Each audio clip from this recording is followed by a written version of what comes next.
Mari saat ini kita persiapkan hati kita untuk mendengarkan firman Tuhan. Mari sambil kita mau angkat satu nyanyian.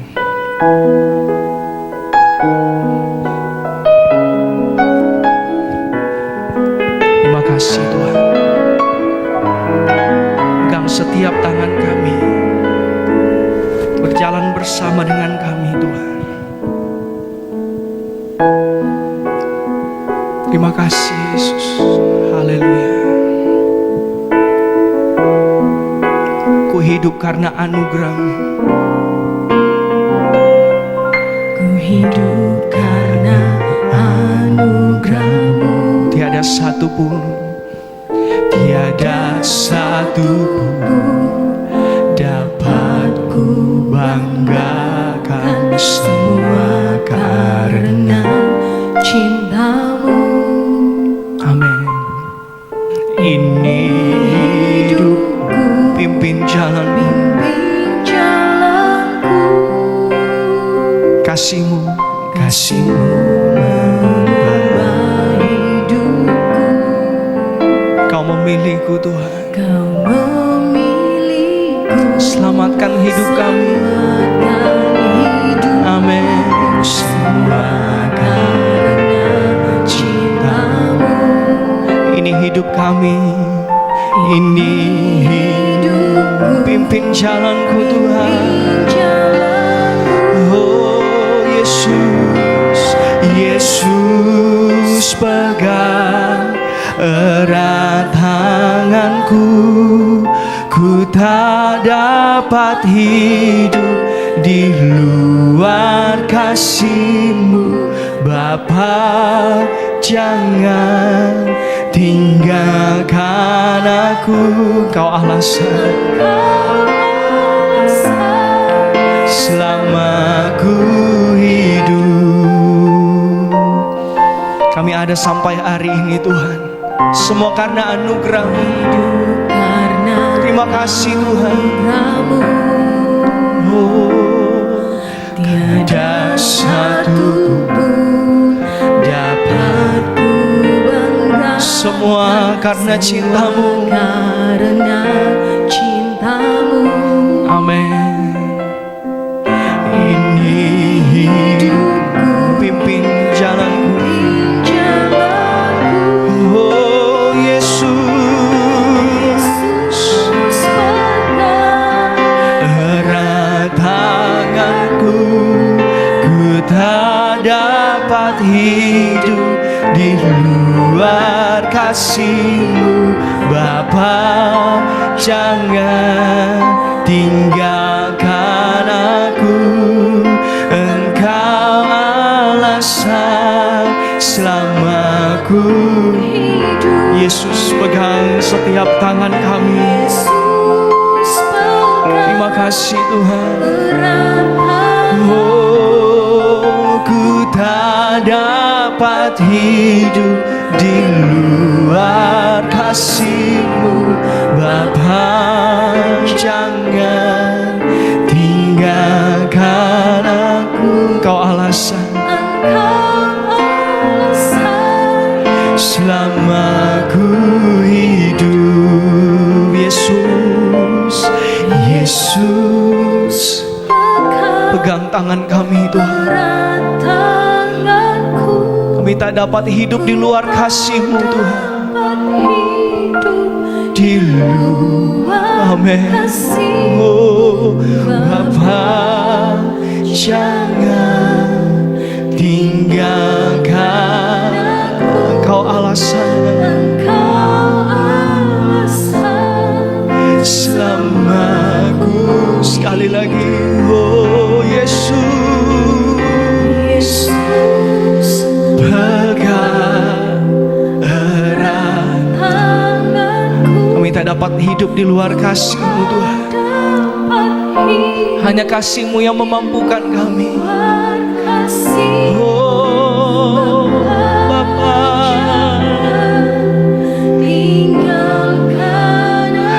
jangan tinggalkan hidup kami Tuhan. Engkau alasan selama ku hidup. Oh Yesus, Yesus Mari sambil perlahan engkau bangkit berdiri, saudara. erat tangan Pegang setiap tangan kami, Tuhan. ada Kami tak dapat hidup tanpa kasih-Mu, Yesus. Oh Bapa, jangan tinggalkan Engkau alasan. Sekali lagi, selama ku hidup, Yesus, Yesus pegang erat tanganku. Ku tak dapat hidup di luar kasih-Mu, Bapa. Jangan tinggalkan aku. Engkau alasan. Mari sekali lagi, saudara. Ku hidup sambil mengangkat tanganmu di hadapan Tuhan. Yesus, Yesus pegang, amin, erat tanganku. Ku tak dapat hidup di luar kasih-Mu, Bapa. Jangan tinggalkan aku. Engkau alasan selama ku hidup. Engkau alasan, Engkau alasan selama ku hidup. Shalom jemaat Tuhan yang Tuhan Yesus kasihi. Senang sekali bisa berada kembali ke tempat ini di Manado, di jemaat bersama-sama dengan jemaat Tuhan. Semoga saya berdoa hari ini Tuhan memberikan isi hatinya, Tuhan memakai saya untuk bisa menyalurkan itu kepada Bapak, Ibu, dan adik-adik sekalian, dan semoga bisa menjadi berkat buat kita semua. Dan biarlah hari ini kita mau membuka hati kita supaya Tuhan bisa menyampaikan apapun yang Tuhan ingin sampaikan itu kepada kita pada hari ini. Ada amin, saudara? Saya ingin membuka dengan sebuah prolog.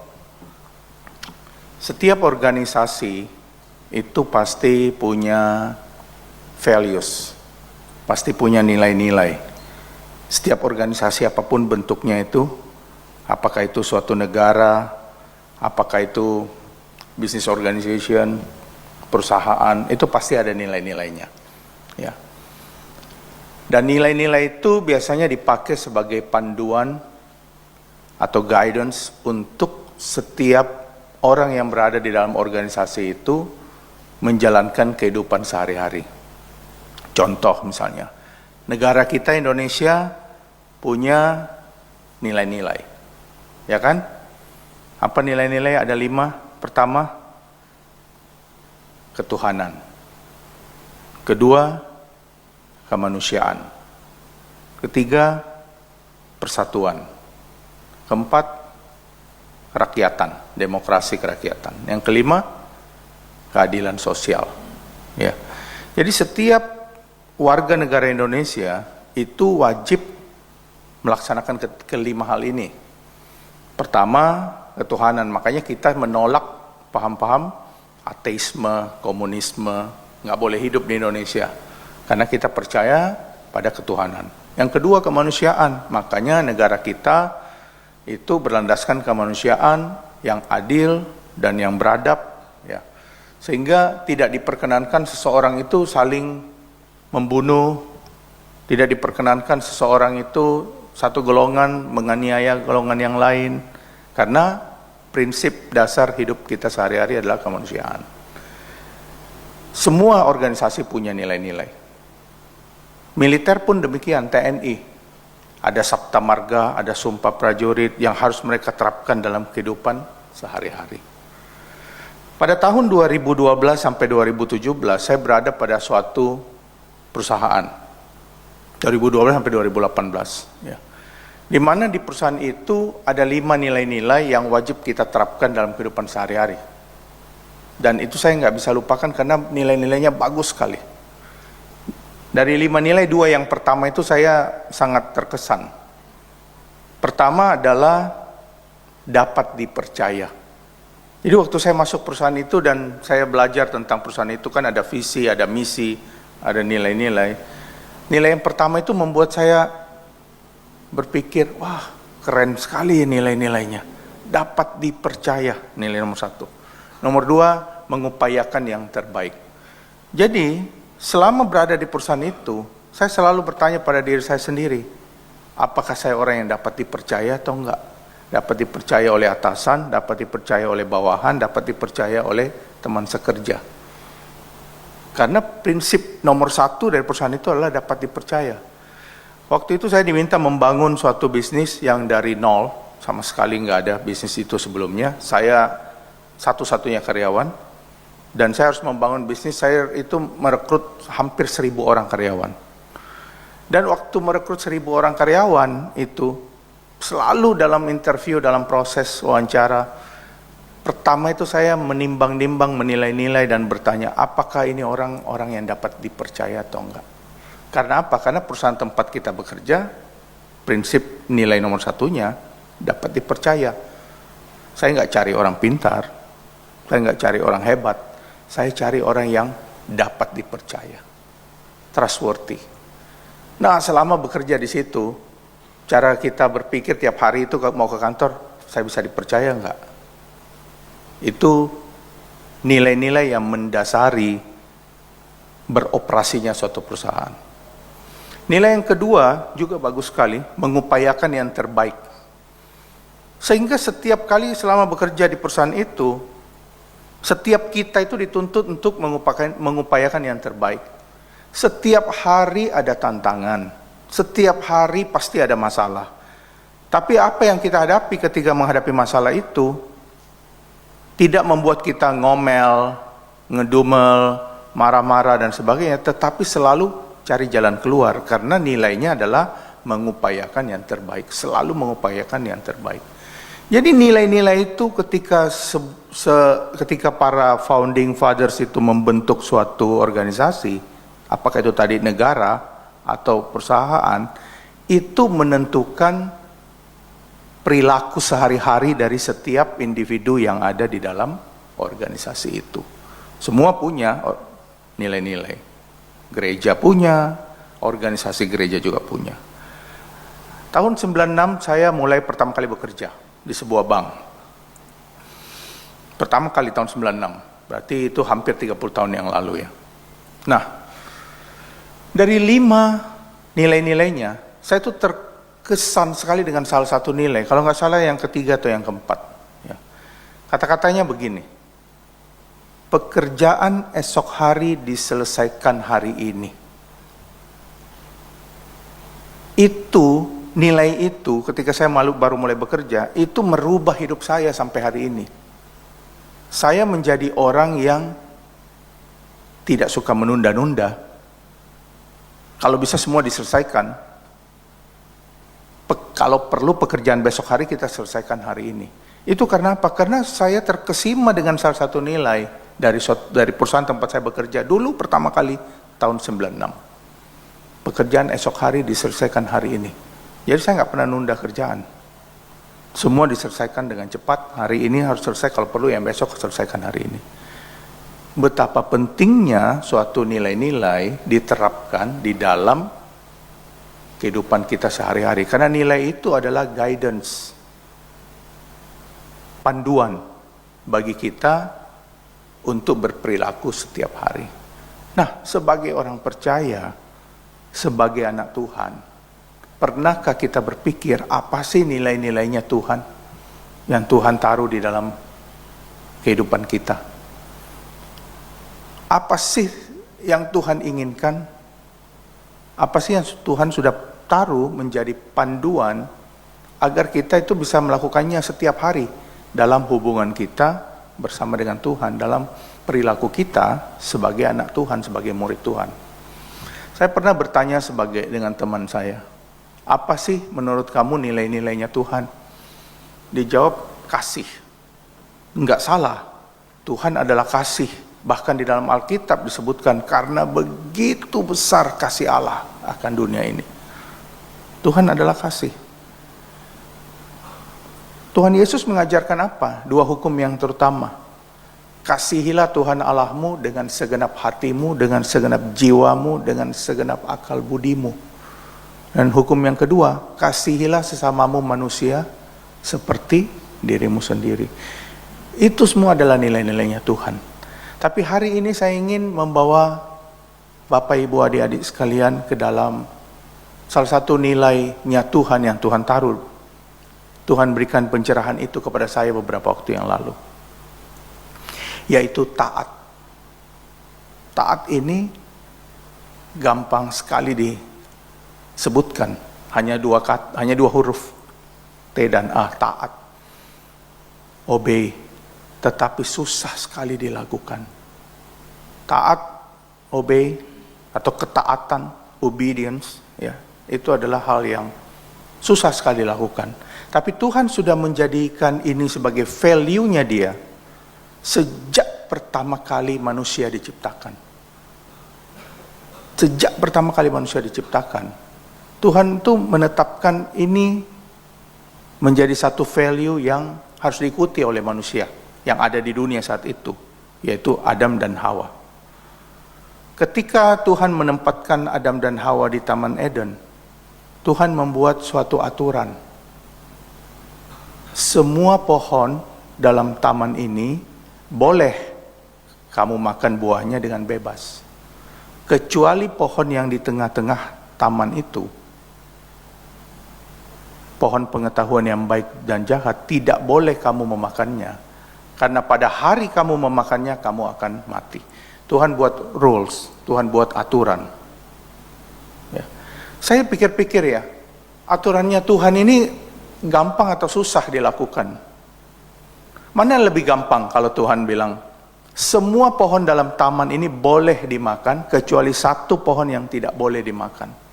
Atau kalau Tuhan bilang, semua pohon tidak boleh dimakan, hanya satu yang boleh dimakan. Mana yang lebih susah diikutin? Tentu saja yang kedua.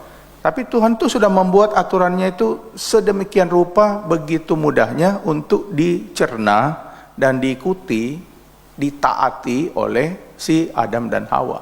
Semua pohon boleh dimakan kecuali yang di tengah. Kita pun, anak-anak pun mendengar perintah itu pasti paham kan? Tapi iblis itu, ular tua itu, begitu cerdiknya diputarbalikkan pernyataannya Tuhan itu. Semua pohon tidak boleh dimakan kecuali pohon itu, bukan? Iblis memutarbalikkan itu. Demi apa? Demi agar manusia kehilangan ketaatannya kepada perintah Tuhan. Dan hukumannya nggak main-main. Kalau kita pikir-pikir lagi sekarang, kan cuma makan buah, masa sampai dihukum seperti itu? Karena Tuhan menginginkan value-nya Dia adalah taat tanpa syarat, taat tanpa banyak nanya, taat tanpa argumen, taat tanpa banyak cincong, pokoknya taat.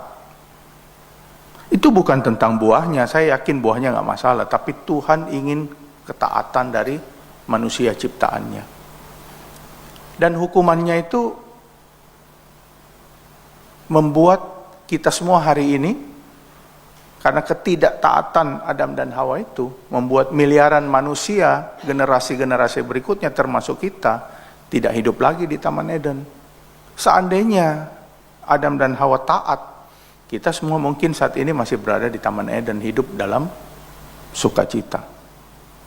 Dan ketidaktaatan itu, sekali tidak taat oleh manusia itu, membuka kesempatan untuk dosa-dosa berikutnya masuk. Setelah manusia dibuang dari Taman Eden, muncullah iri hati. Kain iri terhadap Habel. Muncullah Kain membunuh Habel. Karena ketidaktaatan Adam dan Hawa. Jadi kalau kita lihat bahwa betapa kerasnya hukuman yang diberikan Tuhan. Sebelum kita mengetahui Tuhan itu adalah Allah yang penuh kasih, pelajaran pertama dari Adam dan Hawa adalah mereka harus taat pada perintah Tuhan. Tuhan sayang kepada Adam dan Hawa, tapi yang namanya ketaatan, namanya aturannya, firmannya, itu tidak bisa dilanggar. Nah, itu yang harus kita pahami, itu adalah value-nya Tuhan. Tuhan minta ketaatan yang tanpa syarat. Dan tidak taat kepada firman Tuhan berarti pelanggaran, berarti dosa di mata Tuhan. Kalau kita lihat contoh yang kedua ya, coba kita baca ya, agak panjang, kita baca dalam Bilangan pasal 20 ayat 2 sampai 13. Tadi kita lihat ya, Adam dan Hawa oleh satu pelanggaran, tidak taat, hanya makan buah, hukumannya diusir dari Taman Eden. Manusia tidak bisa lagi hidup kekal, tidak bisa makan buah dari pohon kehidupan, dibuang dari Taman Eden. Satu pelanggaran. Kita lihat nih, contoh yang lain. Musa. Kita lihat Bilangan pasal 20 ayat 2 sampai 13. Pada suatu kali, ketika tidak ada air bagi umat itu, berkumpullah mereka mengerumuni Musa dan Harun, dan bertengkarlah bangsa itu dengan Musa, katanya, sekiranya kami mati binasa pada waktu saudara-saudara kami mati binasa di hadapan Tuhan. Mengapa kamu membawa jemaat Tuhan ke padang gurun ini, supaya kami dan ternak kami mati di sini? Mengapa kamu memimpin kami keluar dari Mesir untuk membawa kami ke tempat celaka ini, yang bukan tempat menabur, tanpa pohon ara, anggur dan delima, bahkan air minum pun tidak ada? Maka pergilah Musa dan Harun dari umat itu ke pintu kemah pertemuan lalu sujud. Kemudian tampaklah kemuliaan Tuhan kepada mereka. Tuhan berfirman kepada Musa, ambillah tongkatmu itu, dan engkau Harun kakakmu harus menyuruh umat itu berkumpul. Katakanlah di depan mata mereka kepada bukit batu itu supaya diberi airnya. Demikianlah engkau mengeluarkan air dari bukit batu itu bagi mereka, dan memberi minum umat itu serta ternaknya. Nah, kalau kita lihat ayat yang barusan dibaca ini, perintah Tuhan itu jelas sekali. Tuhan nggak kasih perintah yang pakai kode-kode, yang samar-samar, tapi jelas sekali yang kita baca ini. Ya kan, bisa dilanjutkan kan. Lalu Musa mengambil tongkat itu dari hadapan Tuhan, seperti yang diperintahkannya kepadanya.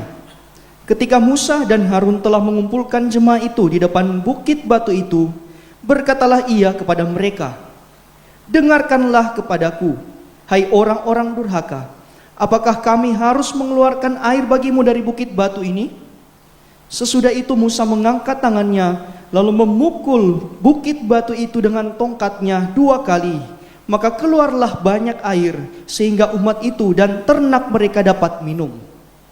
Tetapi Tuhan berfirman kepada Musa dan Harun, karena kamu tidak percaya kepadaku dan tidak menghormati kekudusanku di depan mata orang Israel, itulah sebabnya kamu tidak akan membawa jemaah ini masuk ke negeri yang akan kuberikan kepada mereka. Itulah mata air Meriba, tempat orang Israel bertengkar dengan Tuhan, dan ia menunjukkan kekudusannya di antara mereka.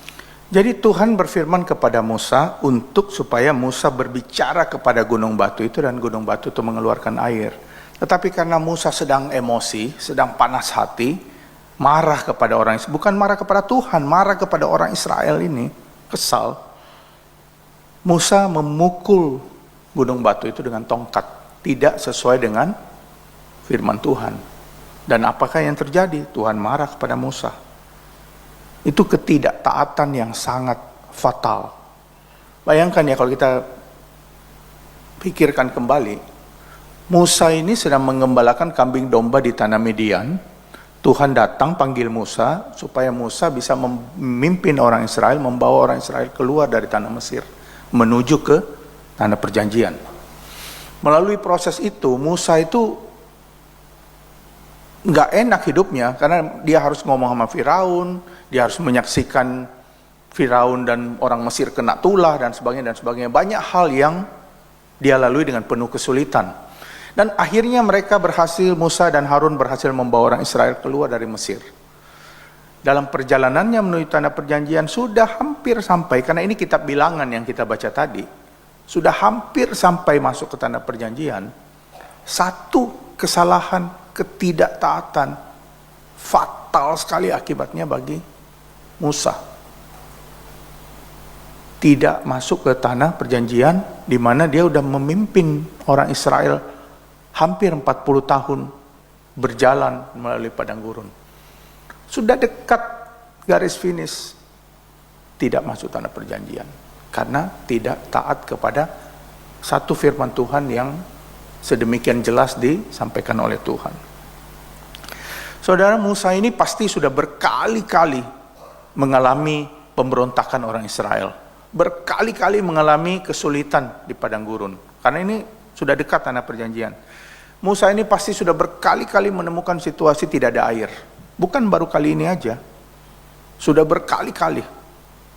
Tapi kenapa yang kali ini Musa tidak taat kepada firman Tuhan sehingga membuat Musa itu kena hukuman yang sangat fatal. Satu kali saja.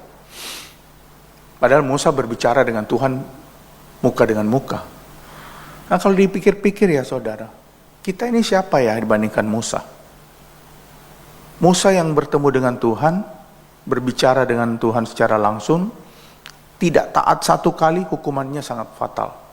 Kita ini kalau kita introspeksi lagi diri kita, dalam perjalanan hidup kita sampai kepada hari ini, begitu banyak ketidaktaatan yang sudah kita lakukan, pemberontakan baik dalam hati, baik dalam pikiran, baik melalui perkataan kita kepada Tuhan.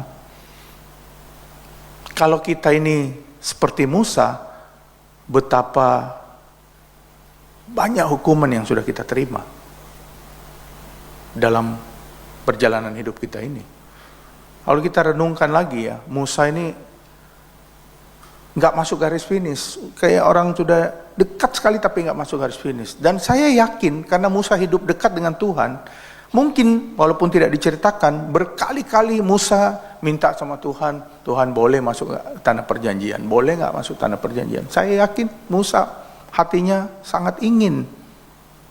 Kan dia yang mau bawa keluar nih bangsa Israel dari Mesir kan.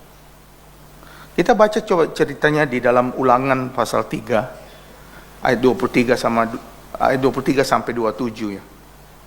Juga pada waktu itu aku mohon kasih karunia daripada Tuhan demikian. Ya Tuhan Allah, Engkau telah mulai memperlihatkan kepada hamba-Mu ini kebesaran-Mu dan tangan-Mu yang kuat. Sebab Allah manakah di langit dan di bumi yang dapat melakukan perbuatan perkasa seperti Engkau? Biarlah aku menyeberang dan melihat negeri yang baik yang di seberang sungai Yordan, tanah pegunungan yang baik itu dan gunung Libanon. Tetapi Tuhan murka terhadap aku oleh karena kamu dan tidaklah mendengarkan permohonanku. Tuhan berfirman kepadaku, cukup, jangan lagi bicarakan perkara itu dengan aku. Naiklah ke puncak gunung Pisga dan layangkanlah pandangmu ke barat, ke utara, ke selatan dan ke timur, dan lihatlah baik-baik, sebab sungai Yordan ini tidak akan kau seberangi. I feel sorry for Moses. Saya kasihan sekali sama Musa ini. Kalau kita pikir ya, dia mohon pada Tuhan boleh nggak masuk, tapi Tuhan malah bilang sama Musa adalah cukup, jangan bicarakan perkara itu lagi denganku. Satu kesalahan, satu ketidaktaatan ya, Musa yang memimpin bangsa Israel sepanjang perjalanan hampir 40 tahun, hampir masuk ke tanah perjanjian, tapi dia sendiri tidak diizinkan masuk oleh satu ketidaktaatan. Karena values-nya Tuhan itu adalah kita sebagai manusia harus taat, tanpa syarat, tanpa komplain, tanpa berdebat. Ikuti maunya Tuhan, ikuti petunjuknya Tuhan, ikuti firman-Nya Tuhan.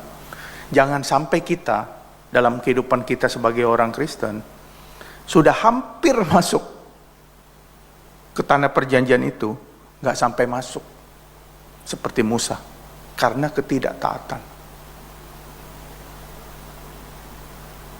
Ini benar-benar serius. Values-nya Tuhan, taat tanpa syarat itu benar-benar serius. Kita udah lihat Adam dan Hawa, kita lihat Musa, kita lihat contoh lain lagi. Saul. Saul itu adalah raja Israel pertama yang dipilih oleh Tuhan. Tuhan sendiri yang memilih Saul, bukan orang lain. Bukan dia jadi raja akibat keturunan, enggak.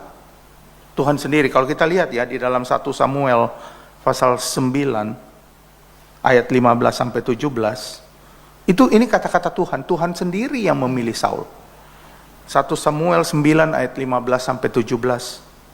Tetapi Tuhan telah menyatakan kepada Samuel sehari sebelum kedatangan Saul demikian, besok kira-kira waktu ini aku akan menyuruh kepadamu seorang laki-laki dari tada Benyamin.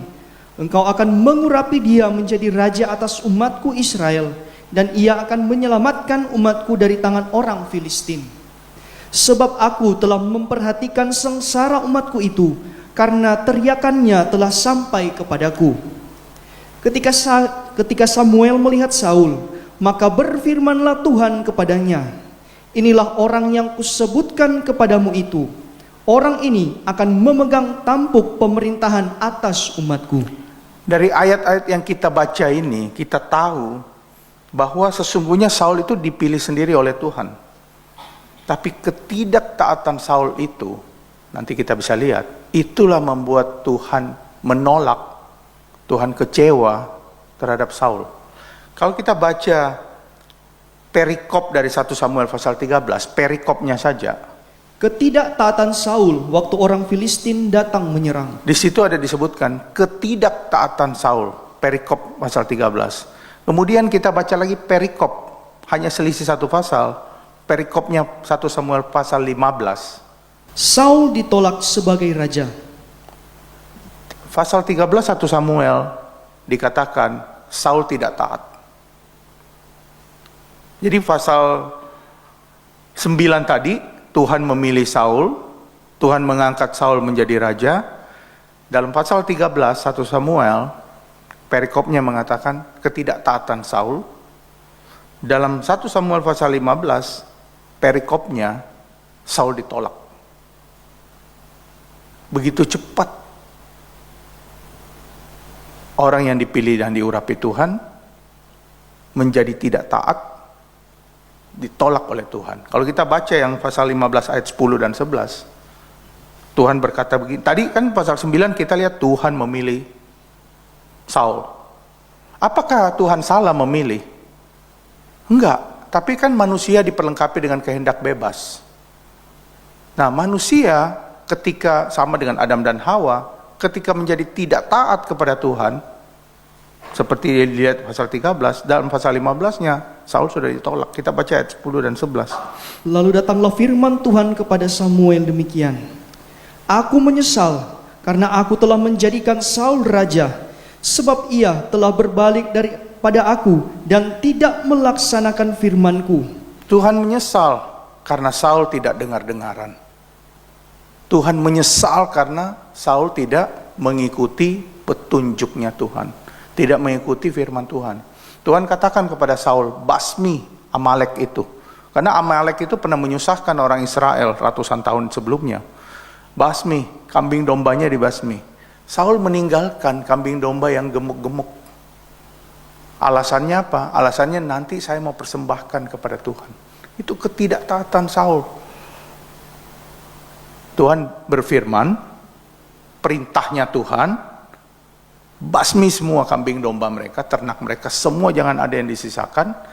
Saul menyisakan yang kita nggak tahu motivasinya apa, apakah akan diambil oleh dia, tapi alasannya adalah kepada Samuel, oh saya mau mempersembahkan kepada Tuhan.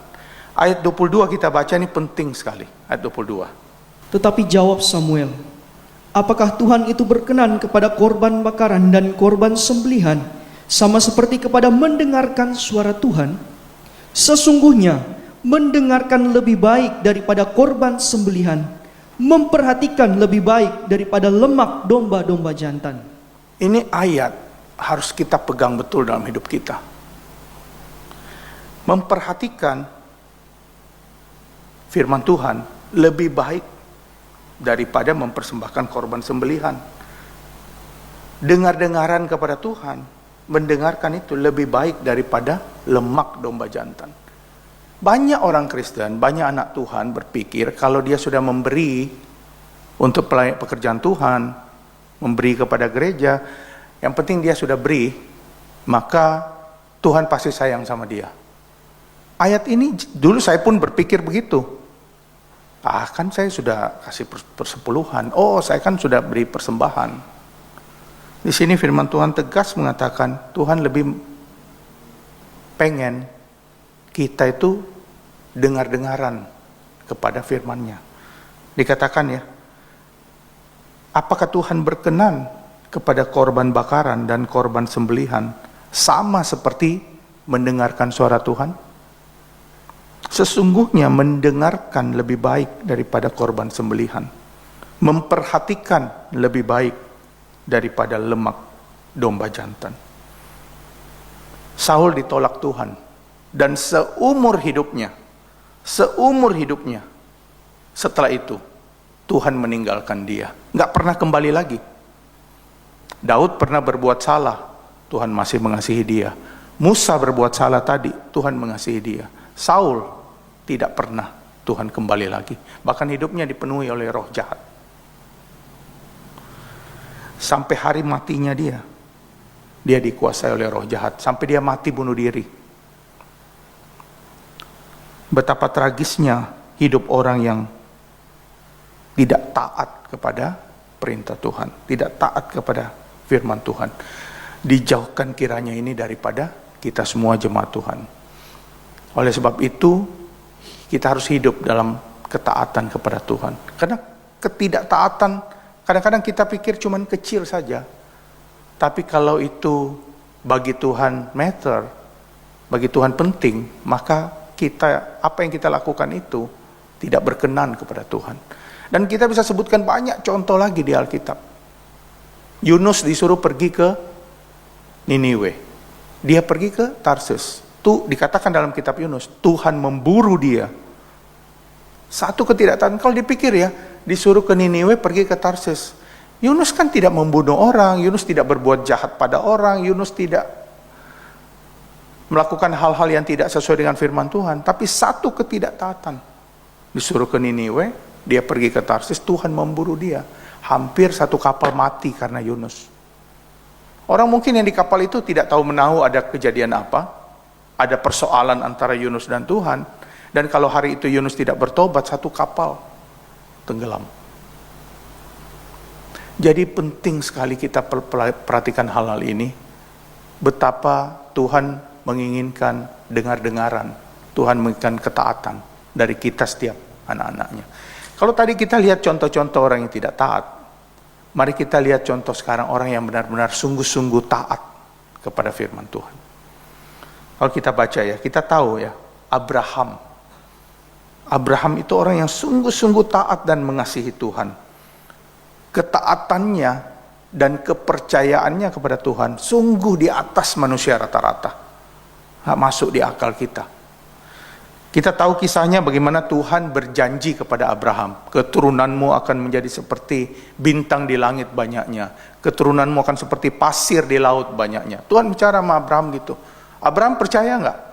Abraham percaya. Faktanya, dia belum punya anak satu pun. Tuhan, kamu akan jadi keturunanmu seperti bintang di langit, menjadi bangsa-bangsa yang besar. Tapi, in fact, dia belum punya anak. Tapi dia percaya kepada Tuhan. Dan Allah memperhitungkan itu sebagai kebenaran. Kalau kita baca ya, ketika akhirnya Abraham bisa punya anak di umur 100 tahun, apa yang terjadi? Tuhan minta Abraham mempersembahkan anaknya itu. Kejadian pasal 22. Kejadian pasal 22 ayat 1. Setelah semuanya itu, Allah mencoba Abraham. Ia berfirman kepadanya, Abraham, lalu sahutnya, ya Tuhan. Firman-Nya, ambillah anakmu yang tunggal itu yang engkau kasihi, yakni Ishak. Pergilah ke tanah Moria dan persembahkanlah dia di sana sebagai korban bakaran pada salah satu gunung yang akan kukatakan kepadamu. Keesokan harinya, pagi-pagi bangunlah Abraham. Ia memasang pelana keledainya dan memanggil 2 orang bujangnya beserta Ishak anaknya. Ia membelah juga kayu untuk korban bakaran itu. Lalu berangkatlah ia dan pergi ke tempat yang dikatakan Allah kepadanya. Tuhan berkata, ambillah anakmu yang tunggal itu. Tuhan tahu untuk dapat anak ini luar biasa susahnya, 100 tahun. Tuhan bilang, ambillah anakmu yang tunggal itu, yang engkau kasihi, itu kata-katanya dalam ayat itu ya, yakni Ishak. Pergilah ke tanah Moria dan persembahkanlah dia sebagai korban bakaran. Saudara bisa bayangkan, Abraham sebagai orang tua, hatinya tersayat, hatinya teriris-iris, 100 tahun ditunggu anak ini. Dan ketika sudah lahir, ketika sudah mulai besar, Tuhan bilang, ambillah anakmu itu yang tunggal, yang engkau kasihi, bawalah ke Gunung Moria, persembahkanlah dia sebagai persembahan bagiku. Ayat 3 dikatakan, ya, Abraham ini, dia nggak berusaha bertanya. Kalau kita baca dalam firman Tuhan ini, Abraham tidak bertanya, Abraham tidak berargumen dengan Tuhan. Dalam ayat 3 dikatakan, keesokan harinya, pagi-pagi, bangunlah Abraham, benar-benar besok paginya, nggak tunda dulu seminggu, nggak tunda dulu sebulan.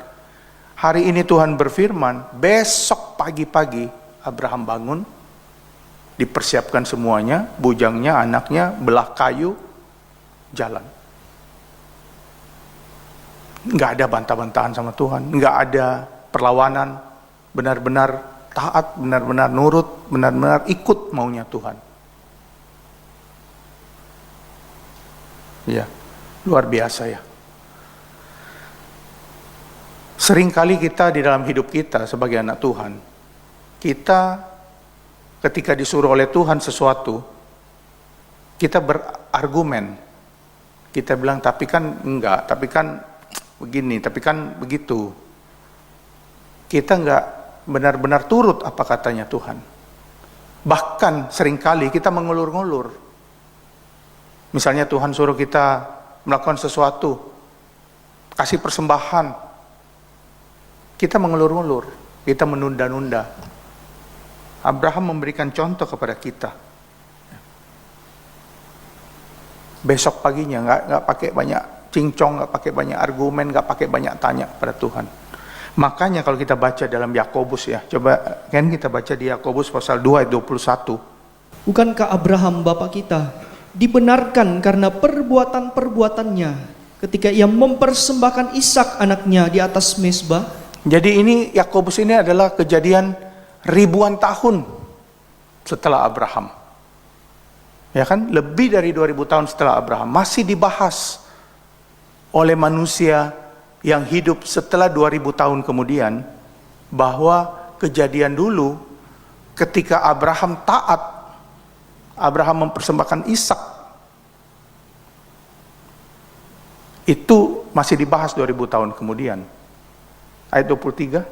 Dengan jalan demikian, genaplah nas yang mengatakan, lalu percayalah Abraham kepada Allah, maka Allah memperhitungkan hal itu kepadanya sebagai kebenaran. Karena itu Abraham disebut sahabat Allah. Luar biasa ya. Abraham itu disebut sahabat Allah karena ia taat dan percaya, dan Tuhan memperhitungkan hal itu sebagai kebenaran. Ayat 24 dikatakan, jadi kamu lihat bahwa manusia dibenarkan karena perbuatan-perbuatannya, bukan hanya iman. Jadi perbuatan dan tindakan ketaatan itu dibenarkan oleh Tuhan. Percaya is one thing, percaya itu ya percaya. Tapi percaya yang diikuti oleh perbuatan, melangkah kepada perbuatan, ya, itu adalah the other thing. Singkatnya kalau kita lihat, Ishak itu tidak jadi dipersembahkan kan? Tetapi melalui kejadian ini, Abraham disebut sahabat Allah. Karena ia taat, dia percaya kepada Allah, dia taat, dia benar-benar turut apa maunya Tuhan. Ini adalah pelajaran penting bagi kita pada hari ini, agar kita benar-benar bisa melakukan maunya Tuhan dalam hidup kita. Setiap kita Tuhan punya kehendak yang berbeda-beda. Tapi kalau kita paham maunya Tuhan dalam hidup kita, kita baca firman Tuhan dan kita tahu Tuhan berfirman apa kepada kita. Dan kalau kita taat, kita disebut sahabat Allah. Sama seperti Abraham. Satu ketidaktaatan membawa manusia ke dalam hukuman. Tapi satu ketaatan ini, Allah memperhitungkan sebagai kebenaran dan menyebut Abraham sahabat Allah. Maukah kita disebut sahabat Allah? Hidup seperti contoh yang sudah diberikan oleh Abraham. Saya kasih contoh lain lagi. Kita lihat kisah lain mengenai ketaatan ya. Dalam Daniel pasal 3, itu diceritakan begini. Kita nggak usah baca apa-apa, saya ceritakan aja. Dalam Daniel pasal 3, anak-anak sekolah minggu sudah banyak diceritakan sejak sekolah minggu ini, adalah Raja Nebukadnezar itu membuat sebuah patung yang besar, di mana patung itu wajib disembah oleh semua orang yang hidup di kerajaan Babel pada saat itu. Jadi kalau alat-alat musik dibunyikan, semua orang yang ada di situ, apapun aktivitas yang sedang dilakukan, harus berhenti, menghadap ke patung itu, tunduk dan menyembah. Nah, di situ ada juga sahabat-sahabat Daniel, Sadrah, Mesak, dan Abednego.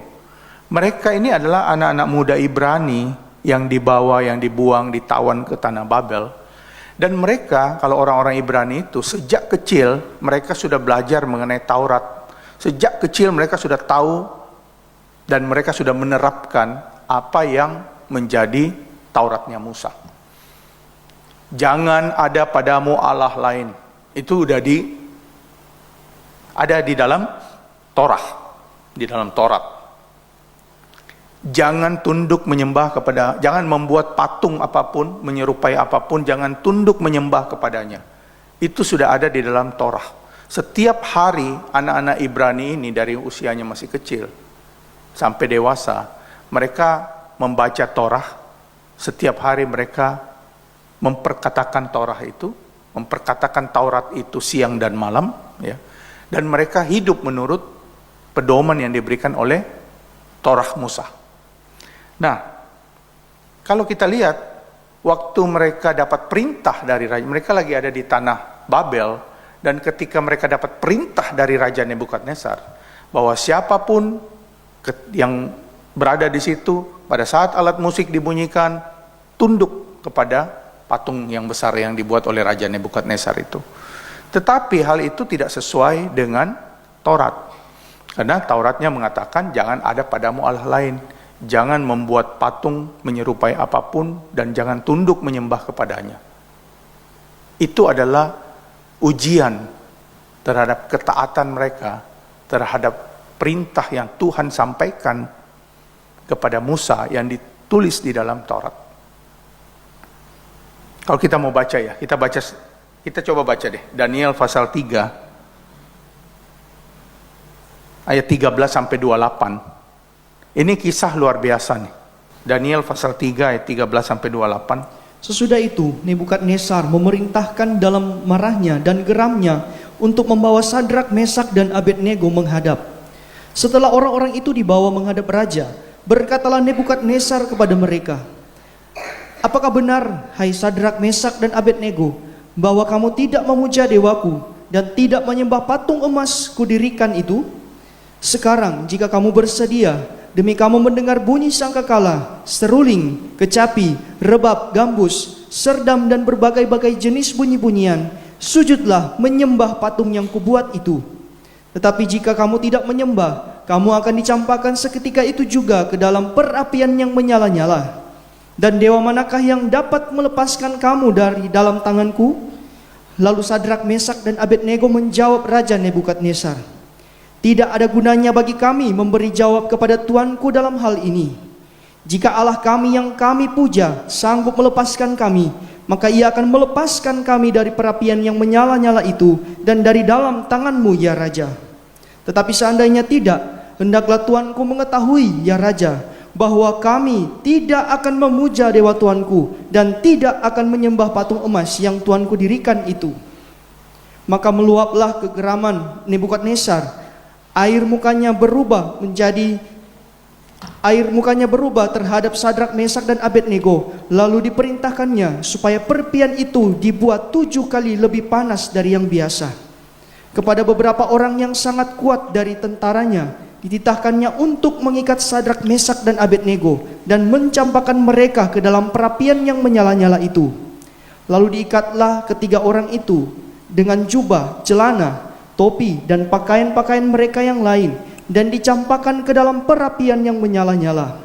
Karena titah raja itu keras, dipenaskanlah perapian itu dengan luar biasa, sehingga nyala api itu membakar mati orang-orang yang mengangkat Sadrak, Mesak, dan Abednego itu ke atas. Tetapi ketika orang itu, yakni Sadrak, Mesak, dan Abednego, jatuh ke dalam perapian yang menyala-nyala itu dengan terikat, kemudian terkejutlah Raja Nebukadnezar, lalu bangun dengan segera. Berkatalah ia kepada para menterinya, "Bukankah 3 orang yang telah kita campakkan dengan terikat ke dalam api itu?" Jawab mereka kepada raja, "Benar ya raja." Katanya, "Tetapi ada 4 orang kulihat berjalan-jalan dengan bebas di tengah-tengah api itu. Mereka tidak terluka, dan yang ke-6 itu rupanya seperti anak dewa." Lalu Nebukadnezar mendekati pintu perapian yang menyala-nyala itu. Berkatalah ia, "Sadrak, Mesak, dan Abednego, hamba-hamba Allah yang maha tinggi, keluarlah dan datanglah kemari." Lalu keluarlah Sadrak, Mesak, dan Abednego dari api itu. Dan para wakil raja, para penguasa, para bupati, dan para menteri raja datang berkumpul. Mereka melihat bahwa tubuh orang-orang ini tidak mempan oleh api itu, bahwa rambut di kepala mereka tidak hangus, jubah mereka tidak berubah apa-apa, bahkan bau kebakaran pun tidak ada pada mereka. Berkatalah Nebukadnezar, "Terpujilah Allahnya Sadrak, Mesak, dan Abednego. Ia telah mengutus malaikatnya dan melepaskan hamba-hambanya yang telah menaruh percaya kepadanya dan melanggar titah raja, dan yang menyerahkan tubuh mereka karena mereka tidak mau memuja dan menyembah Allah manapun kecuali Allah mereka." Jadi sebagai orang Ibrani, mereka ini dari kecil sudah tahu bahwa mereka tidak boleh menyembah Allah lain, tidak boleh menyembah patung manapun. Dari kecil mereka sudah tahu. Ya. Tapi mereka juga tahu kalau saat ini mereka langgar, mereka akan konsekuensinya dibuang ke dalam dapur api. Mereka juga tahu. Tapi konsekuensinya mereka take the risk. Mereka ambil resiko itu karena mereka mau taat. Kalau kita baca ayat 17, kita baca ulang ya. Saya ingin baca ayat 17. Apa yang mereka katakan kepada Raja Nebukadnezar? "Jika Allah yang kami puja sanggup melepaskan kami, maka ia akan melepaskan kami dari perapian yang menyala-nyala itu dan dari dalam tanganmu ya Raja." Tetapi yang paling indah mereka itu katakan di ayat 18. Menurut saya ayat 18 ini adalah salah satu ayat paling indah di Alkitab ya. Ayat 18 bunyinya gini, "Tetapi seandainya tidak, hendaklah Tuanku mengetahui ya Raja, bahwa kami tidak akan memuja dewa Tuanku dan tidak akan menyembah patung yang emas yang Tuanku dirikan itu." Wow, haleluya. Allah yang kami puja, ayat 17 dikatakan, Allah yang kami puja sanggup melepaskan kami. Ia akan melepaskan kami dari perapian itu. Ayat 18 ngomongnya, tetapi seandainya pun tidak. Seandainya pun Allah membiarkan kami. Seandainya pun Allah membiarkan kami terbakar. Seandainya pun Allah membiarkan kami mati. Maka kami tetap tidak akan menyembah patung yang Tuanku Raja dirikan itu. Keren sekali. Saya baca ini sambil nangis, saudara. Kita kadang-kadang menuntut Tuhan tolong kita baru kita mau taat. Kalau Tuhan tolong kita, kita taat. Kalau Tuhan mau berkati kita, kita taat. Tapi Sadrak, Mesak, dan Abednego berkata, Tuhan akan menolong kami. Tetapi seandainya pun tidak. Seandainya Allah biarkan kami mati, kami tetap tidak akan menyembah. Kami tetap akan taat kepada perintah Tuhan. Ini contoh yang luar biasa bagi kita. Kita ini, saya merasa diri saya, bukan saudara, saya merasa diri saya sering begitu pada Tuhan. Saya taat, tapi ya Tuhan berkati ya. Saya taat, tapi ya Tuhan tolong ya. Tapi mereka ini bahkan tidak berharap pertolongan Tuhan. Dia tahu Tuhan sanggup melepaskan dia. Tapi seandainya pun tidak, kami tetap taat pada firman Tuhan. Tidak akan tunduk kepada apapun.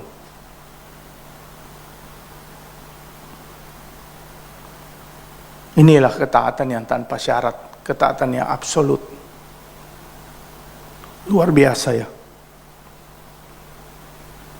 Satu contoh terakhir mengenai ketaatan yang benar-benar absolut, benar-benar mutlak, absolut itu mutlak ya. Ketaatan yang benar-benar mutlak, tidak pakai babi ibu, tidak pakai syarat apapun. Itu adalah ketaatan Tuhan Yesus. Kita tahu bahwa Tuhan Yesus datang ke dunia ini bukan karena keinginannya sendiri, tapi dia tunduk kepada kehendak Bapa.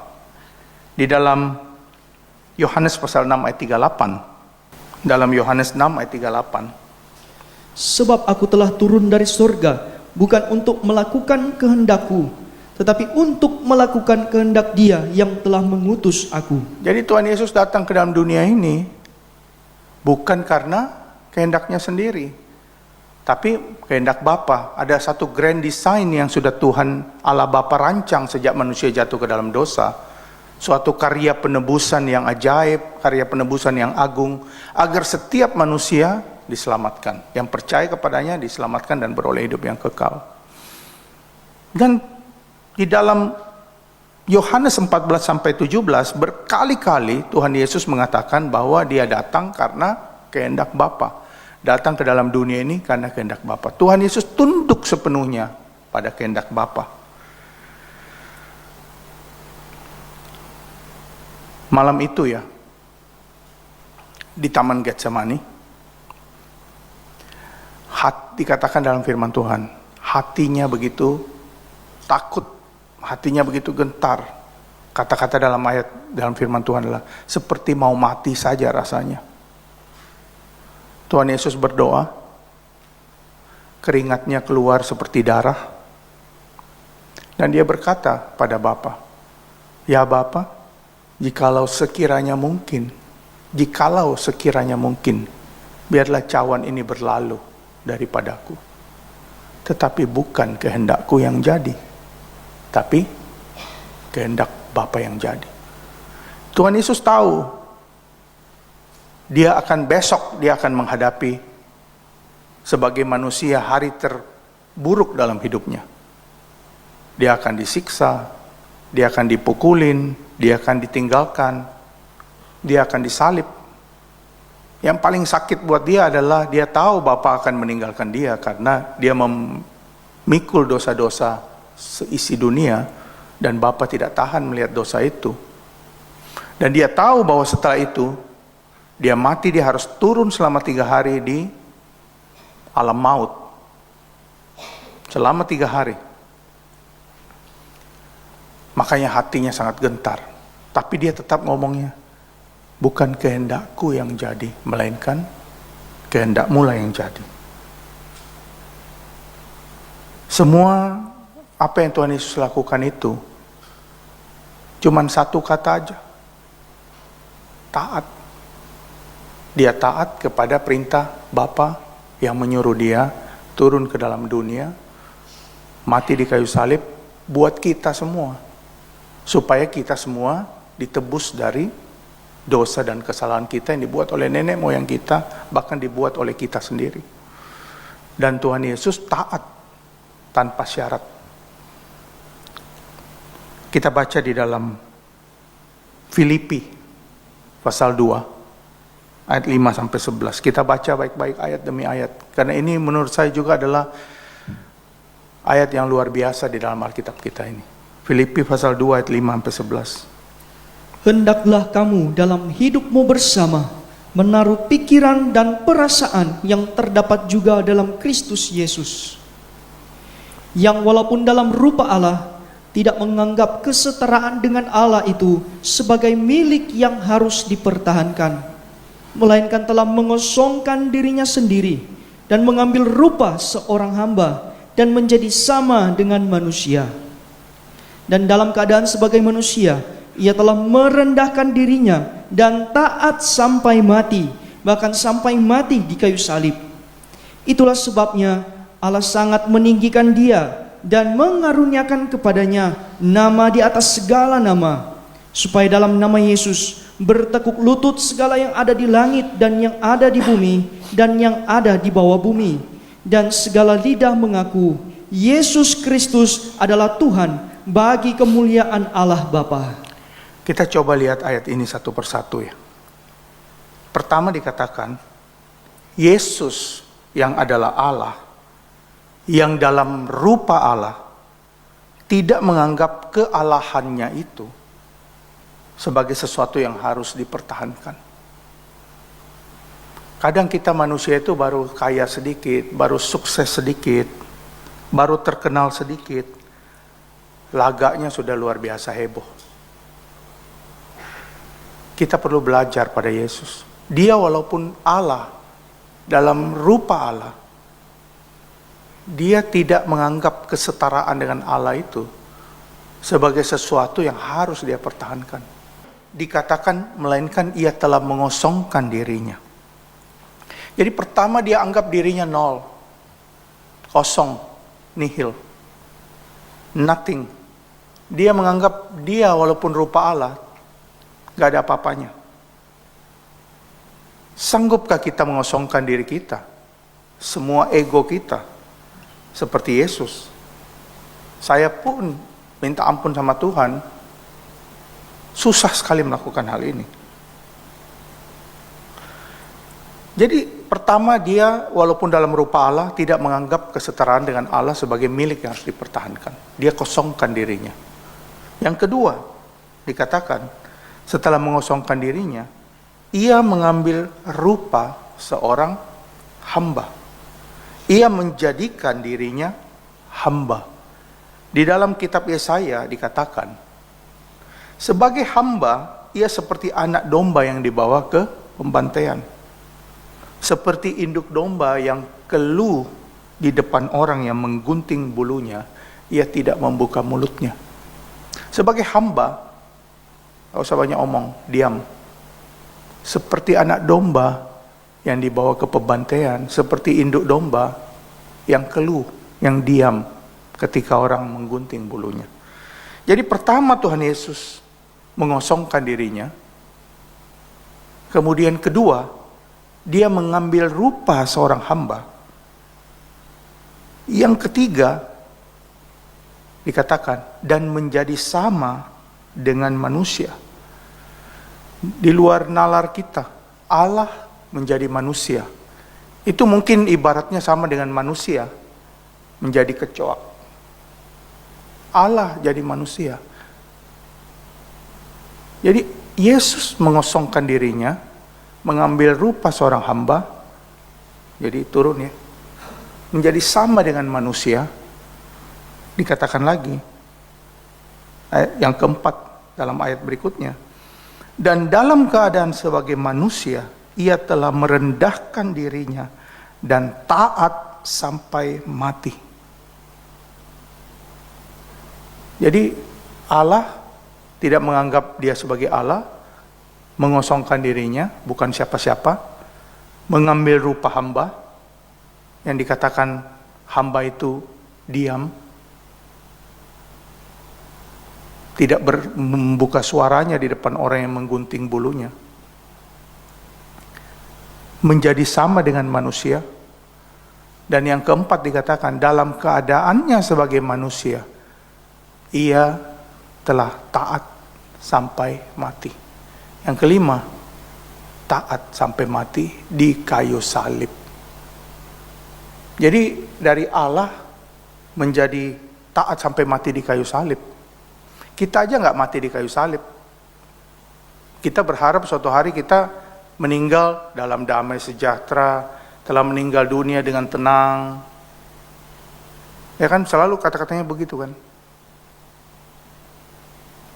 Tuhan Yesus mengosongkan dirinya, mengambil rupa hamba, menjadi manusia, dan dalam keadaannya sebagai manusia, ia telah taat sampai mati, bahkan sampai mati di kayu salib. Bedanya, tadi kita lihat Abraham taat, Ishak tidak sampai mati. Sadrah, Mesak, Abednego taat, mereka tidak sampai mati. Mereka diselamatkan di dalam perapian yang menyala-nyala. Tuhan Yesus taat sampai mati. Sampai nyawanya hilang, sampai darahnya benar-benar tercurah seluruhnya. Seperti handuk kering, habis. Itu bukan cara mati yang wajar.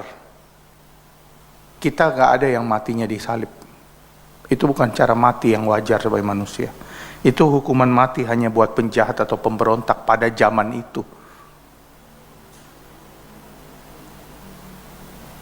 Tapi Tuhan Yesus lakukan itu hanya karena satu alasan.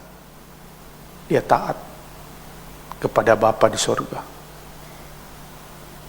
Dia taat, sekiranya cawan ini bisa berlalu, biarlah berlalu. Tetapi kalau tidak bisa, biarlah kehendakmu yang jadi. Luar biasa ya.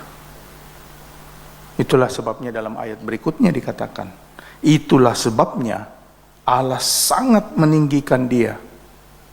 Jadi kalau kita lihat Allah mengosongkan dirinya, mengambil rupa hamba, menjadi sama dengan manusia, menjadi dalam keadaan sebagai manusia, ia taat sampai mati, bahkan sampai mati di kayu salib. Ayat berikutnya dikatakan, itulah sebabnya Allah sangat meninggikan dia dan mengaruniakan kepadanya nama di atas segala nama. Dan di dalam nama Yesus bertekuk lutut semua yang ada di langit, semua yang ada di bumi, dan semua yang ada di bawah bumi. Luar biasa. Saya tidak bisa berkata-kata lagi. Ini adalah ketaatan yang absolut, ketaatan yang mutlak, ketaatan yang paling sempurna, yang bisa menjadi contoh bagi kita semua. Tidak ada ketaatan yang melebihi ketaatannya Tuhan Yesus ini. Biarlah ini menjadi contoh bagi kita. Setiap hari, besok, lusa, minggu depan, setiap hari kita ingat firman Tuhan ini. Bagaimana Tuhan menginginkan kita punya ketaatan yang sungguh-sungguh sempurna. Yang tidak banyak omong, tidak banyak nanya, tidak argumen dalam kehidupan kita. Kalau kita belum tahu apa yang Tuhan inginkan dari kita, baca firman Tuhan. Petunjuknya jelas. Apa yang Tuhan inginkan, apa yang Tuhan ingin kita lakukan dalam hidup kita. Kita taat kepada Tuhan.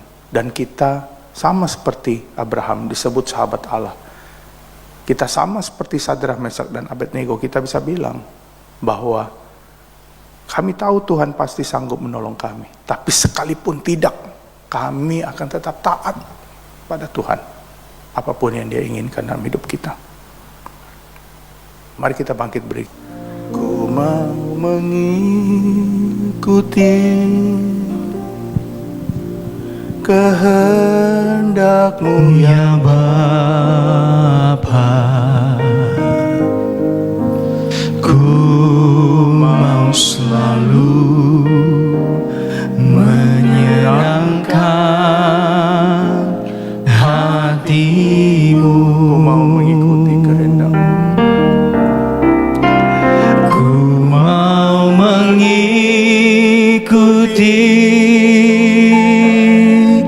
kehendak-Mu ya Bapa. Ku Mau selalu menyenangkan hati-Mu. Terima kasih Tuhan buat hari ini, buat penyertaan-Mu, buat firman-Mu yang sudah memberikan kami pemahaman-pemahaman yang baru. Biarlah kiranya firman-Mu itu Tuhan menjadi pelita bagi jalan kami, menjadi terang bagi kaki kami, sehingga kemanapun kami melangkah, kami tetap berada di dalam jalur firman-Mu. Terima kasih Tuhan, biarlah kami akan kembali ke rumah kami pada siang hari ini bersama-sama. Biarlah kiranya kasih karunia dari Allah Bapa, kasih penyertaan-Mu dari Tuhan Yesus Kristus, dan juga penyertaan dari Roh Kudus menyertai kami semua, menyertai jemaat-Mu yang terkasih, mulai hari ini sampai kepada Maranatha, sampai kepada Tuhan Yesus datang yang kedua kalinya. Pulanglah saudara-saudara dengan berkat yang terkasih dari Allah Bapa, dari Tuhan Yesus, dan dari Roh Kudus yang menyertai kita semua hari ini dan sampai selama-lamanya. Amin.